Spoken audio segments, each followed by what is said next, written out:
Fala, meus amigos, estamos começando aqui mais um vídeo do canal. Enquanto eu sigo aturando os crimes, o baixo nível, o lixo, a burrice desses vermes que eu sigo aturando aqui há 8 anos, a justiça não me ajuda. Esses animais de merda continuam cometendo crime todo dia e poluindo aqui o meu celular, as minhas amizades, com baixo nível, fofoca, podridão. É um lixo assim interminável e ninguém me ajuda, ninguém faz nada. Os animaizinhos vão continuar vomitando ódio aí até o último dia, né? Enquanto isso, eu vou fazendo o que eles vão meter a patinha imunda para destruir ainda, que são os vídeos aqui do YouTube, tá?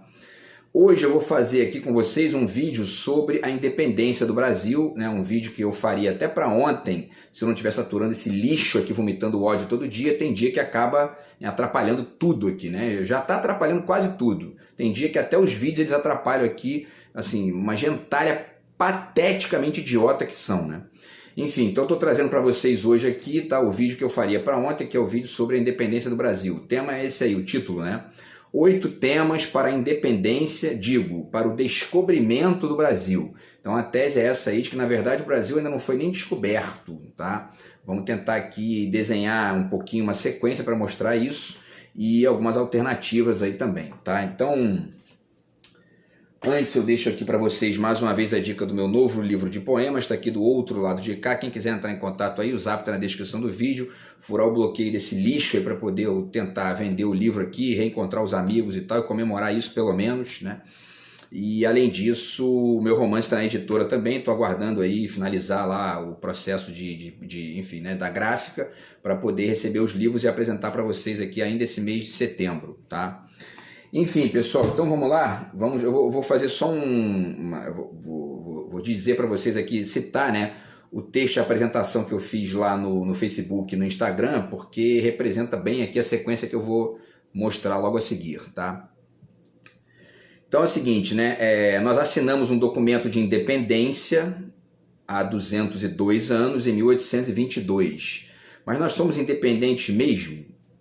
Do ponto de vista colonial, né, nós somos independentes mesmo? Parece que não. E qual é a ideia que ainda nos mantém no estágio de colônia? Ou será que o problema é ainda mais bizarro e falta, na verdade, descobrir o Brasil para aí sim, aí então, só depois declarar e declamar qualquer coisa que mereça ser chamada de independência, né? A reflexão de amanhã é sobre tudo isso, tá? 8 temas para a independência, para o descobrimento do Brasil. E aí tem um finalzinho aqui que depois eu vou ler no final para vocês, porque é uma alternativa, inclusive, para o dia do descobrimento, tá? Que eu vou deixar aqui no vídeo, aí no final do vídeo, para, enfim, para quem quiser aí, tá?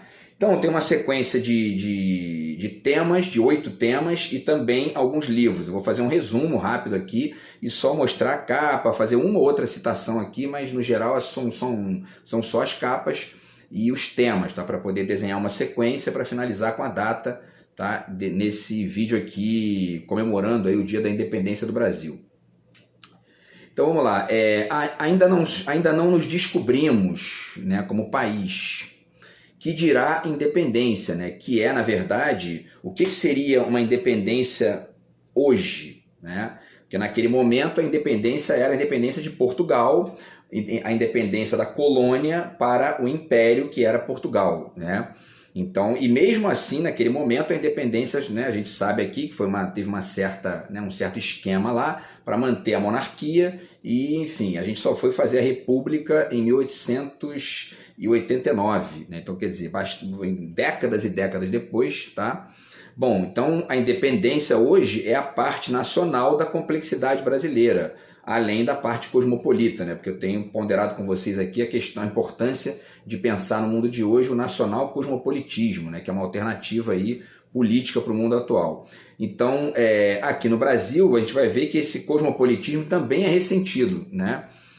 Salvo as exceções de praxe, mas enfim, ele é ressentido porque o nacionalismo não se resolveu ainda, e aí isso gera um cosmopolitismo que só aparece como disfarce para esconder uma série de desidentificações que existem aqui com a parte nacional, tá? Bom, então tema 1, vamos começar com o tema 1, que é o racismo, certo? Desses 8 temas aí. O Mia Couto tem esse livro aqui, né, chamado Cada Homem é uma Raça. e cada país é uma raça também, a gente pode pensar isso aí, né?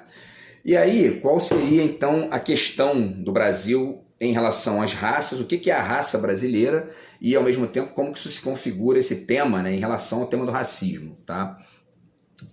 A nossa raça é uma mistura entre Portugal, os negros, os indígenas e os outros imigrantes que vieram depois, né? E aí, então, tem aqui, já deixo aqui, né, já duas dicas aqui, que eu sempre falo desses livros, que é o livro do Ailton Krenak, no qual ele faz uma referência importante aqui sobre o sentimento de refugiado na própria terra, que em grande medida a maioria esmagadora de nós sente em um sentido ou outro, tá? E esse trabalho do Gessé Souza, que esse eu não li ainda, mas está aqui, como o racismo criou o Brasil, e na verdade eu já tenho ponderado aí que o racismo descriou o Brasil, né? E essa é uma das teses principais desse vídeo aqui de hoje, tá?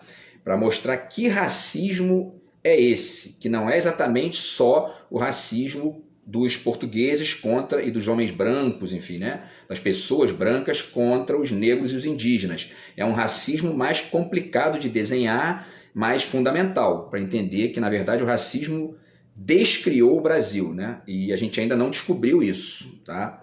Bom, vamos lá. Então, a nossa raça é a mistura entre Portugal, negros e os indígenas e os outros imigrantes, que são essa quantidade grande aí de povos que vieram para cá. Isso significa, ainda nesse tema 1, né? Isso significa que questionar qualquer uma dessas partes da mistura, Portugal, os negros e os indígenas, é o nosso verdadeiro racismo. Se a nossa raça, né? Cada homem é uma raça, cada país é uma raça. Se a nossa raça é Portugal, negros e indígenas, negar qualquer uma dessas três é uma forma de racismo. Certo? Exemplos de racismo: o IHGB, Instituto Histórico Geográfico Brasileiro no século XIX, que fazia lá concursos para, enfim, né, para trabalhos científicos, pretensamente científicos, que desenhassem um perfil do Brasil, projetos para o futuro, e esses trabalhos eram quase que sistematicamente defendendo, enfim, né, a superioridade da raça branca, portuguesa, europeia, e a raça negra e indígena tomadas ali como inferiores e, enfim, assimiláveis ou mesmo excluídas, né? Mas também o indianismo também acabou sendo, hoje, né, com o olhar de hoje, a gente tem que entender que qualquer perspectiva neo-indianista é racista, porque ela nega o negro e nega Portugal, né? E também a antropofagia. Hoje, a antropofagia é uma forma de racismo, certo? E além disso, né? Além disso, eu vou falar um pouquinho da antropofagia também, vou desenvolver melhor esse detalhe aqui, mas enfim. E também aquela ideia de que se fôssemos descobertos pelos ingleses, seria melhor, né? Isso é uma forma de racismo também, né? E de autorracismo, né? Bom, além disso, a ideia de complexo de vira-lata, do Nelson Rodrigues, né, que é o racismo contra a metáfora, que é a nossa cara, né? A expressão complexo de vira-lata tem o mesmo valor de racismo que chamaram o negro de macaco e chamaram o indígena de bugre, né? Vocês devem saber que a palavra bugre significa ali, é uma conotação pejorativa que os portugueses, os católicos, né, portugueses, colocaram nos indígenas, que para eles eram figuras heréticas, de pecado, etc. e tal, né? Então, dizer que vira-lata é um problema no Brasil é tão racismo quanto chamar um negro de macaco e um indígena de bugre, né? Mas muito mais sutil e imperceptível e, portanto, muito mais difícil, né? Muito mais problemático aí de entender. Então, o racismo que a gente tem que superar enquanto grupo é o racismo contra nós mesmos, contra o que nós somos, a mistura de portugueses, negros e indígenas, certo? Então, esse é o ponto número 1 aqui. Tema 2, aquilo que alguns pensadores chamam, né, como, por exemplo, o Darcy Ribeiro, está aqui, né?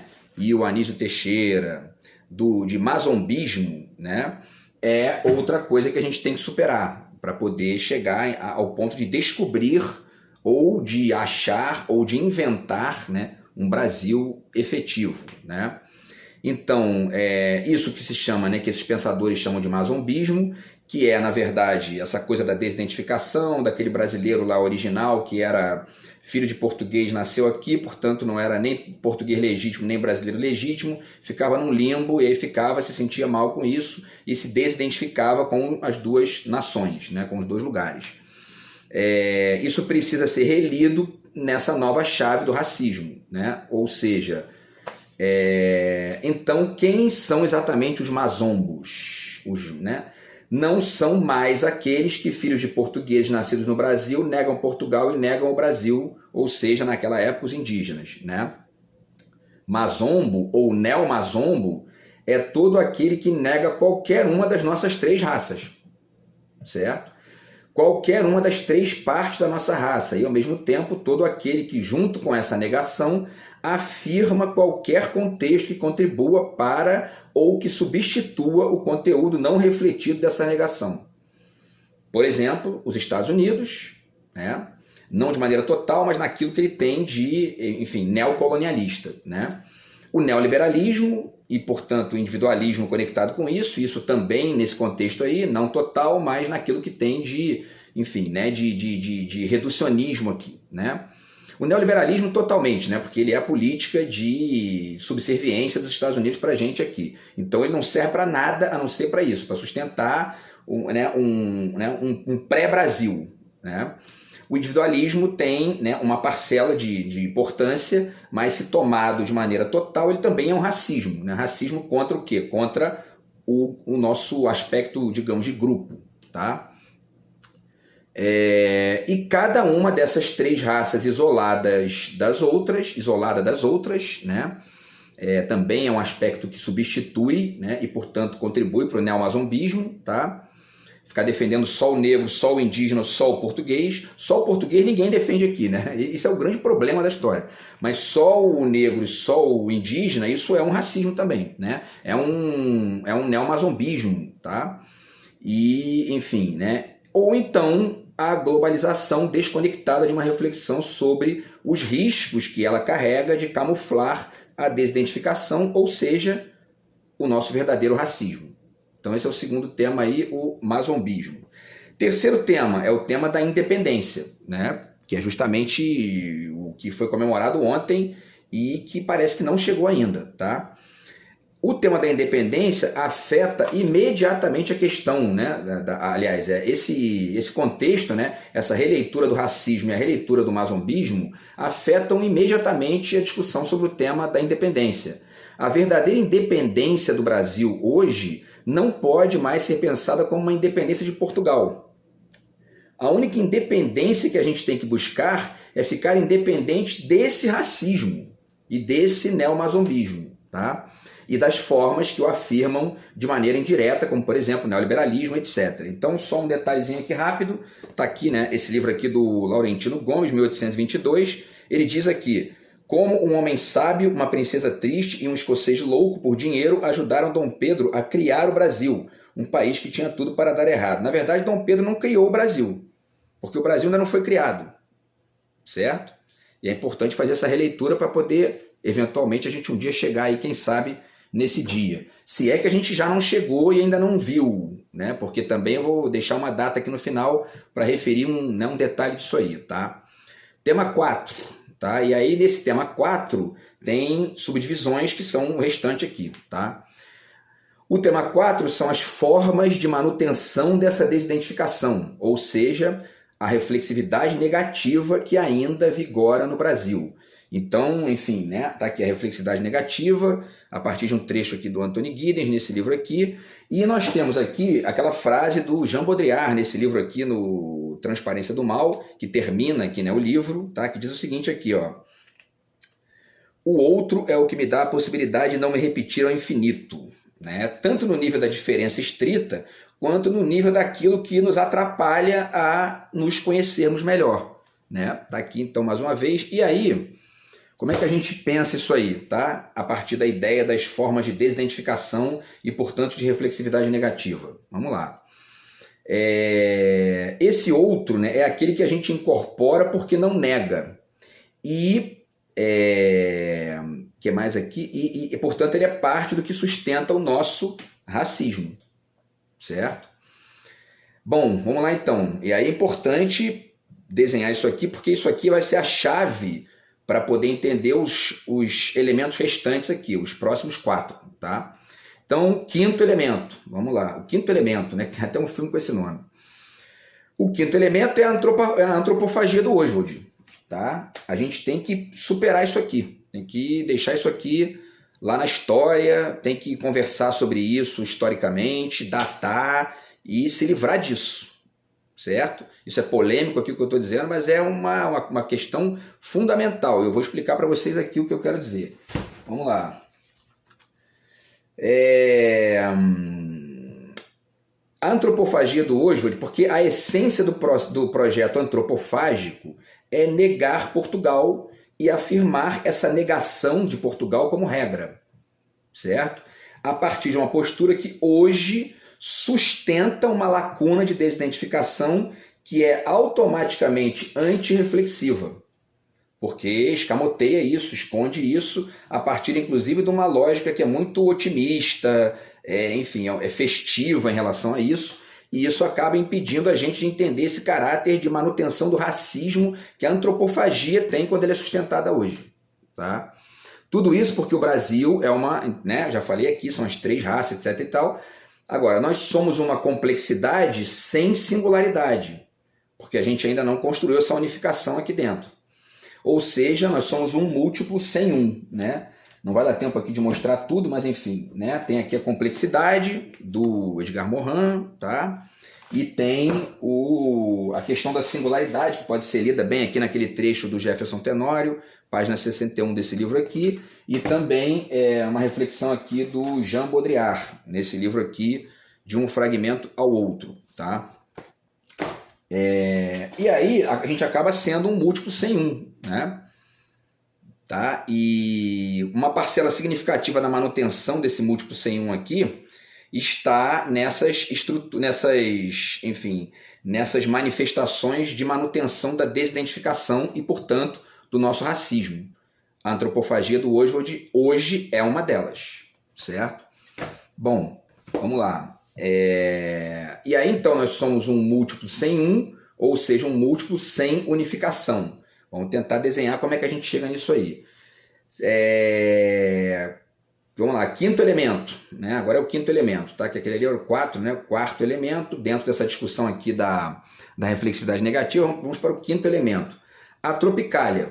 Vamos para a tropicália. Tá aqui o livro do Caetano Veloso, tá aqui, né? O Verdade Tropical, que é, dentre outras coisas, uma releitura da antropofagia. Porém, tem uns detalhes. Vamos lá. 2 trechinhos aqui do Caetano, vamos lá. Página 242. O segundo manifesto, o antropófago, desenvolve e explicita a metáfora da devoração. Nós, brasileiros, não deveríamos imitar e sim devorar a informação nova. Viesse de onde viesse, ou, nas palavras de Haroldo de Campos, abre aspas, assimilar sob espécie brasileira a experiência estrangeira e reinventá-la em termos nossos com qualidades locais ineludíveis que dariam ao produto resultante um caráter autônomo e lhe confeririam, em princípio, a possibilidade de passar a funcionar, por sua vez, num confronto internacional como produto de exportação.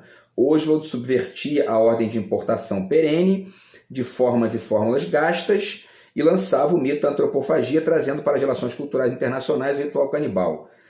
E aí ele finaliza dizendo: a cena da deglutição do padre Dom Pero Fernandes Sardinha pelos índios, os índios canibais, passa a ser a cena inaugural da cultura brasileira, o próprio fundamento da nacionalidade. Existe um problema com esse fundamento da nacionalidade pautado pelo Oswald, pela antropofagia do Oswald. Por quê?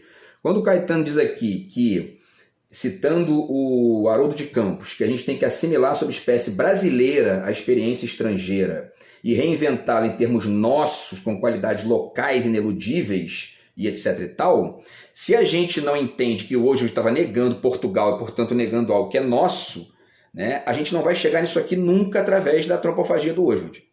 Porque ali se sustenta uma negação de Portugal que impede que essa releitura do que vem de fora seja feita a partir de uma percepção autorreflexiva e, enfim, né, enriquecida com essa reflexão sobre Portugal que a gente não faz, né? Então, portanto, a antropofagia hoje não serve. para fazer isso que ele está desenhando muito bem aqui, a gente tem que puxar, a gente tem que construir um outro parâmetro. Senão a gente não vai chegar nunca a ser um país de verdade. E por último, ainda um trecho aqui do Caetano, no capítulo que ele fala sobre antropofagia especificamente, que também está aqui nesse livro aqui, ele diz aqui uma coisa na página 46, que é o seguinte, né? Que aqui ele está comentando a poesia concreta e aquilo que a poesia concreta tem de herança da antropofagia. E aí ele finaliza dizendo que tudo isso é a força da visão sincrônica, portanto, a superação da oposição centro-periferia. Aqui também tem um detalhe importante em relação à questão do problema da antropofagia, porque se existe uma superação da oposição centro-periferia, ela não está na antropofagia do Oswald. Porque a antropofagia do Oswald, o que ela sugere é substituir um centro, né, por outro. Transformar a periferia em centro. A periferia devora o centro, né? Então, isso não há uma superação dessa relação centro-periferia. E, além disso, né, concluir que não há... Existe um outro detalhe aí, que tem a ver, inclusive, com essa questão dos globalizaloides aí, né? Porque concluir que não há centro-periferia, ou seja, né, sem antropofagia, ajuda a repensar Portugal, mas atrapalha a entender que há que negar o neoliberalismo e o cosmopolitismo cego de local. Porque se não há mais centro e periferia, então para que pensar no local? Né? É tudo global, né? É tudo a mesma coisa, e isso atrapalha pensar, né? Então vamos lá, próximo tema, tá? Vamos lá, vamos ver se vai dar tempo aqui. Sexto tema, complexo de vira-lata, né? Tá aqui o Nelson Rodrigues, complexo de vira-lata, tá aqui, né? E, enfim, a volta do complexo de vira-lata, tá aqui nesse segundo aqui, né? Vamos lá, a expressão é racista, já falei aqui no início por quê? Porque é um autorracismo. Cada vez que se usa a expressão complexo de vira-lata, é um novo cuspe na nossa própria imagem e um ato de racismo, porque o vira-lata é uma metáfora que representa bem essa mescla cultural que a gente tem aqui de portugueses, negros e indígenas, né? Então, é criar expressões novas que ataquem de fato qual é o foco do racismo. Por isso que eu fiz aqui, e portanto do autorracismo, né? E do nosso autoengano, que é ficar repetindo vira-lata como se fosse um problema, né? Então eu criei aqui a expressão complexo de poodle, e aí agora fiz uma que é complexo de double doodle, e podem surgir outras até melhores aí nesse contexto. Então, mas enfim, é preciso repensar também essa questão do complexo de vira-lata para poder exercitar essa reflexão sobre o verdadeiro racismo que a gente tem aqui nessas questões importantes aí do Brasil. Penúltima questão, tá? O neoliberalismo, certo? E aí tá aqui o livro do Gilberto Felisberto Vasconcelos, Brasil no Prego. Tá aqui o Lucro às Pessoas do Noam Chomsky, tá? Que desenha bem o que é isso aí na perspectiva dos Estados Unidos, que acaba sendo a mesma da direita brasileira, tá? E o Darcy Ribeiro que também fala disso quando ele desenha a importância do Estado e ataca os neoliberais aqui, tá? Vamos lá. O neoliberalismo é a política dos Estados Unidos para a região e também para o Brasil, né, para a América do Sul, América Latina e para o Brasil. Ou seja, é um índice de subserviência que acaba gerando o quê? Uma lógica de racismo. Né? Por quê? Porque impede a gente de reler Portugal. Também de neomazombismo, idem, né? De reflexidade negativa, porque nega Portugal na afirmação double doodle, né? do que os Estados Unidos querem para a gente. Tá? E ao mesmo tempo serve de álibi cínico para os individualistas, aqueles extremos, né? Ou seja, os idiotas da subjetividade, diria o Nelson Rodrigues. Né? Estou pescando aqui uma informação, uma fonte, né? Uma frase do Nelson, que ele dizia que existiam os idiotas da objetividade, que não viam mágica e lirismo em nada, e a gente tem também os idiotas da subjetividade, né? Que são esses individualistas extremos que não pensam no coletivo, não pensam no país, não pensam na história, né? Estão cagando e andando para isso, né? E ficam defendendo que só há indivíduos e que, portanto, né, qualquer discussão sobre o local, país, estado, etc., é tudo atraso dispensável, né? Então é preciso reler essa questão do neoliberalismo, porque ele atrasa a entender a nossa complexidade e gera um tipo de racismo muito, muito difícil de desenhar, né? Porque está muito bem escondidinho por um disfarce pretensamente contemporâneo, né? E o último é a globalização, tá? Então vamos finalizar com a globalização, que tá aqui o livro do do Anthony Giddens, certo? Está aqui o Anthony Giddens. O livro do Peter Sloterdijk, No Mesmo Barco, tá? Eu já falei aqui também de tudo isso aqui, da modernidade líquida do Bauman, Não Tem Mais Estado-nação, né? Todo mundo líquido, todo mundo fluxo, né? Tá? O Refugiado do Agamben, a discussão do Refugiado do Agamben, que aqui no Brasil precisa ser dialetizada com a fala do Ailton Krenak, tá? E, enfim, e ao mesmo tempo também a crítica da razão cínica do Peter Sloterdijk, porque isso aqui é uma das facetas desses disfarces, tá? E o simulacro do Jean Baudrillard, tá? Para além dessa discussãozinha tosca aqui de pós-humano dos neoidentitários, que é radicalmente dispensável e perigosa, tá? Enfim, então vou ler aqui o trechinho que eu fiz para resumir essa questão toda aqui, tá? Vamos ver se vai dar tempo. Os cosmopolitas sem polis, né, são os globalizaloides, né, ou seja, são idiotas líquidos, certo? Racistas do local. Negam o nacional e, portanto, ajudam a manter a reflexividade negativa e, portanto, a desidentificação com a nossa complexidade nacional cosmopolita. De certa forma, esse tipo aqui, ou seja, o idiota líquido, é uma espécie de antropófago do avesso, né? Ou seja, um revirão do antropófago, né? Ele fica se vingando do local, disfarça essa vingança do local, se dizendo, né, cosmopolita, cidadão do mundo, acabou o estado-nação, somos líquidos, fluxos, né? Não tem mais isso, que local, larga isso, acabou, entendeu? Né? Tudo isso é parte da nossa razão cínica aqui no Brasil e parte do nosso simulacro também, né? Que essa gente aí, Bolsonaro e a turminha dele, estão tornando evidentes de maneira muito interessante, porque são, enfim, uma obra aberta, eles não têm filtro, né, para poder se disfarçar, né? E aí vamos finalizar então, tá, pessoal, para finalizar o vídeo. Junto com tudo isso, né, junto também com os neoidentitários, ou o neoidentitarismo, né, melhor dizendo, tá?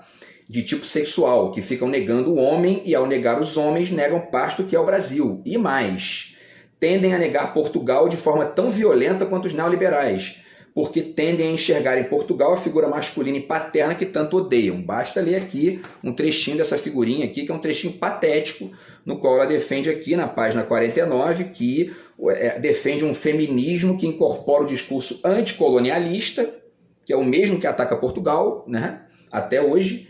Isto é um discurso que dissolve o Ocidente e, portanto, o seu produto supremo, o homem. E aí continua o blá blá blá aqui, quer dizer, né?